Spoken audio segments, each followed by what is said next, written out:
మీకు ఈ వీడియో నచ్చినట్లయితే వీడియోని లైక్ చేయండి.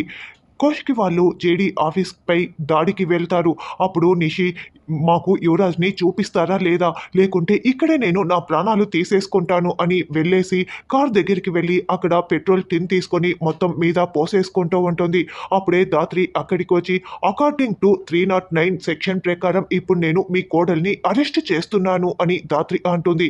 ఏంటి?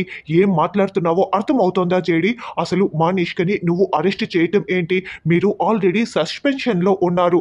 అసలు ఉద్యోగంలోనే లేని మీరు నా మరదలు నిష్కపై కేసు ఎలా ఫైల్ చేస్తారు? ఎలా అరెస్ట్ చేస్తారు? మీకు ఆ హక్కు లేదు అని కౌశికి అంటుంది.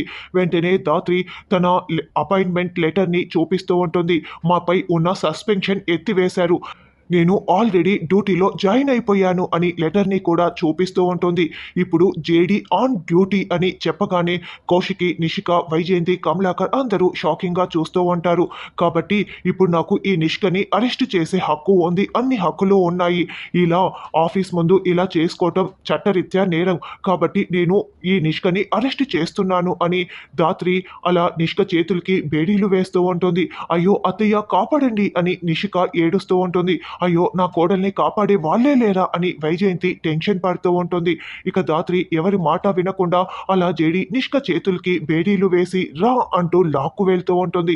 అయ్యో! నా కోడల్ని కాపాడండి, కాపాడండి అని వైజయంతి కేకలు పెడుతూ ఉంటుంది. అత్తయ్య, అత్తయ్య అని నిషి ఏడుస్తూ ఉంటుంది. జేడీ మాత్రం ఏమాత్రం లెక్క చేయకుండా నిషిని లాక్కు వెళ్తూ ఉంటుంది.